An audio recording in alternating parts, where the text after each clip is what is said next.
Ladder. Sweat 47 said, "How do we feel about the Mavs' new coach and GM hires? Will my Luka cards be worth more or less now?"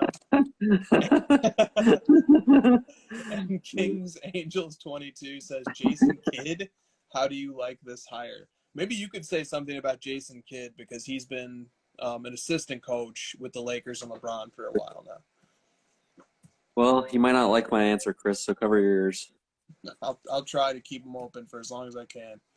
All right. I think Jason Kidd is a really good fit as an assistant coach because he can really connect to the players really well, and he has a lot of respect amongst the players and his peers.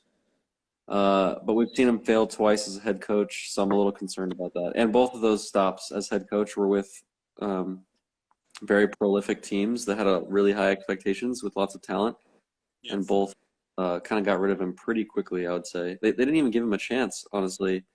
They barely even gave him a chance, and I took that as an odd thing. Yeah.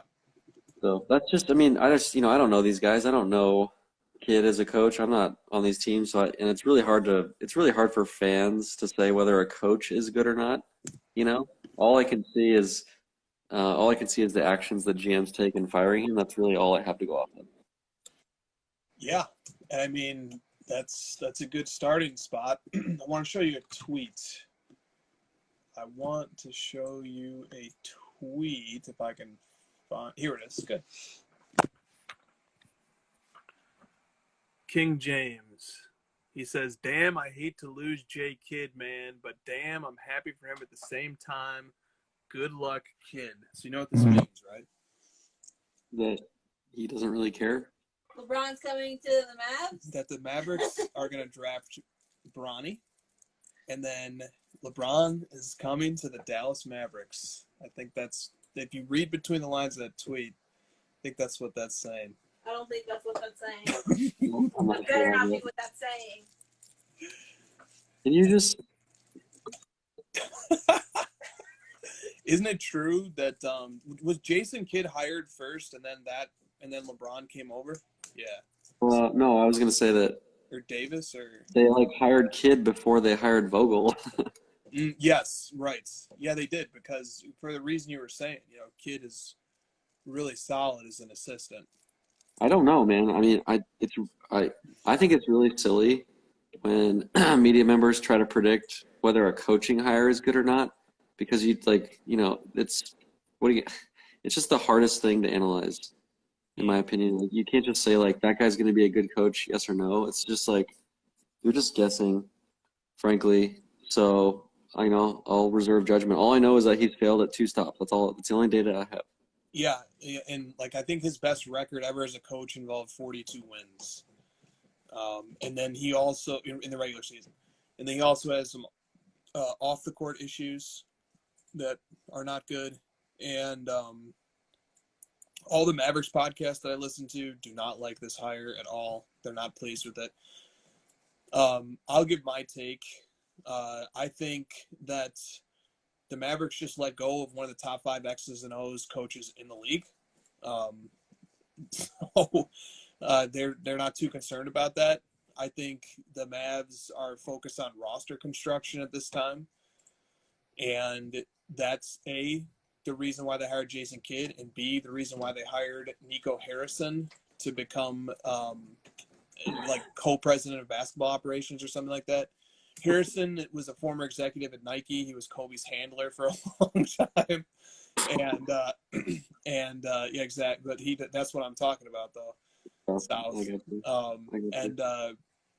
So Harrison is a guy who has a lot of clout with the superstar athletes, especially NBA, and everybody wants, that in with Nike and all the money that can flow from that relationship by working sponsorship and other opportunities with Nike. So I think you install this guy who has the most direct channel to Nike possible, a guy who many teams have been trying to get for a while.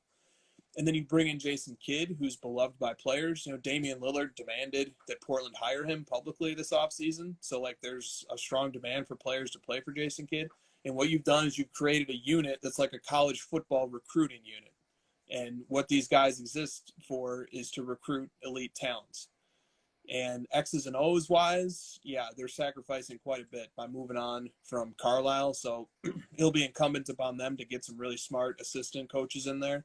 Yeah. And that's the gamble. I think they're going all in on trying to recruit talent, and they're going all in on roster construction by bringing in these guys, and we'll see. We'll see if it pans out or not. I think Luka doesn't really need a ton of offensive coaching also, but defensively, they're going to need a lot of help and a lot of strategizing and schemes and rotation stuff. So, like, they better get some smart people in there to handle the defensive end, but Yeah. that's my take. I don't know if it's the right move, but I think that's what they're doing. There's been an interesting shift in the NBA in the last, I guess, like year to go to former players as coaches, because we went through this shift of like the Budenholzers, the Brad Stevens, the Thibodeaus, back to because if you look at the Final Four coaches right now, Ty Lue, former player, Monty Williams, former player, Nate McMillan, former player. Yep. And there's been a shift back into that mold. So maybe there's this thought. It's a copycat league. People are like, oh, let's go get Jason Kidd and Chauncey Billups, and we're getting back to that. It's interesting, and especially the point guards, right? Because the point guard clearly has a Steve Nash. It's like all these same kind of guys. It's interesting. True. To your point, as KPB Cards points out, Chauncey Billups has gone to Portland. Chauncey Billups is going to be Portland's next coach. Very similar thing, right? Nash, McMillan, Kidd, Ty Lue, all point guards, all former NBA players. Yeah, I think a lot of people are looking at Atlanta and they're trying to capture that lightning in a bottle for themselves, because they made a coaching switch midway through the season, elevating McMillan and moving on from Lloyd Pierce. And it made a world of difference for their team. Yeah, same team, and it's like a complete turnaround. Exactly. Did Lloyd Pierce... The other one was James Jones, the former player that can recruit, and a player that people respect and has the respect of peers where they want to play with him. Chris Paul wanted to go to the Suns. Jay Crowder, they basically stole Jay Crowder, and it was secretly thought it was because of James Jones, like he respected him. Yeah, that's huge, man. That's stuff like that is big. Those guys are indispensable. And so the Mavs just put a guy like that in charge of coaching the team. So we'll see. I would say this much. I don't think the Mavs would have committed to Jason Kidd without Jason Kidd making some promises on his end about what he's going to bring and what he's going to do. What do you mean? That's total speculation on my behalf. There's nobody even saying that other than me. Well, I just think we know the weaknesses of Jason Kidd. And we know the baggage that he brings. He's not a great X's and O's coach. He doesn't have a great coaching resume, and he's got off the court issues. So why would the Mavs hire him? And I have to think that Jason Kidd is an ambitious guy. He wants another shot. I think Jason Kidd probably said, look, you bring me in as coach, and I can bring these players, or I can do these things. I can recruit this talent. I think there probably was some bargaining going on there. I mean, look, the Mavericks had their pick of the litter for who to make their next coach. Yeah, they did. To give it, and plus, like, by picking Jason Kidd, they also overlooked Jamal Mosley, who has a great rapport. He had to step in and coach a couple of games this year. He has a great rapport with the players. All the players love this guy. He's a defensive-minded coach. Great relationship with Luka and Porzingis. And they just completely overlooked this guy. And he was the natural next guy in line because he was an assistant coach, the defensive coordinator. And they completely just overlooked this guy to bring in Jason Kidd. I just feel like they're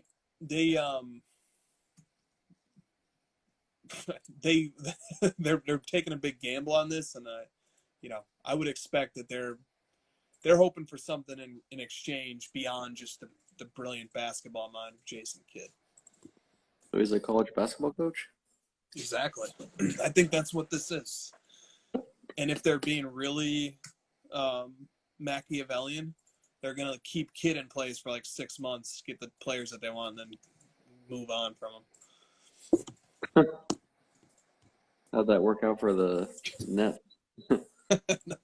Yeah, I don't think it's a wise move, but I don't know. I don't think the Mavericks even, look at how good the Clippers are. I mean, the Mavericks, I think there was a huge overreaction to everything there. Yeah. Dude, Good point. everyone wants their next Ty Lue. He's being lauded as a genius right now with his 0-2 deficits and sort of making adjustments.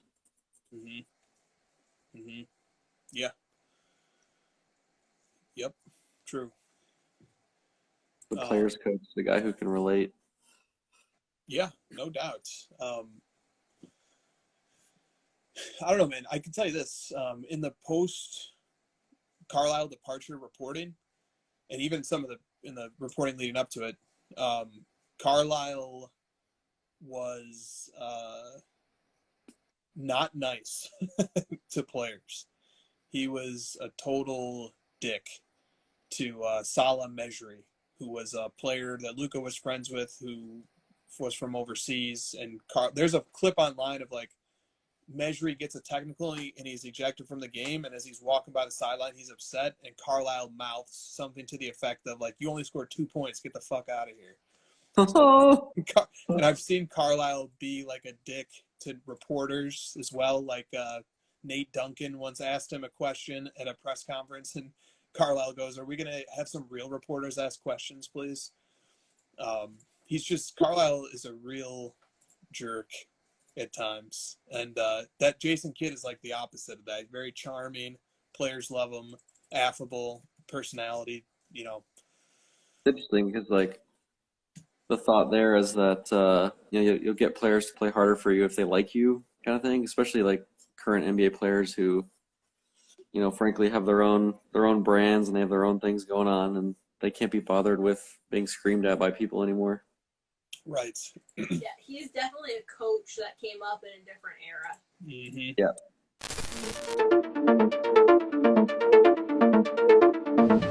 For all the Warren Buffetts and Charlie Mungers, this is your chance. You have until July 1st to put together a fantasy collection of up to $10,000, picking from any of the 11,500 cards in the card letter database. Build your collection. We will not let you go over 10,000. Build your collection. Have it in by July 1st, and then just sit back and wait. And whoever's collection appreciates most over the month of July will win the prize. In second and third place, we get the second and third place prizes. Games only available to Card Ladder Pro members. The prize, this is a 2019-20 Prism Cello box. These go for about $1,200 or $1,300 right now, plus a 1-year subscription to Card Ladder. And second and third place get 1-year subscriptions to Card Ladder as well. We're giving away a legit prize here. This is a $1,000, $1,200 box of cards. There's already over, I think there's 150 people that have signed up already and put in their collections, and it's going to be fun, It's going to be a battle. Let's see what happens.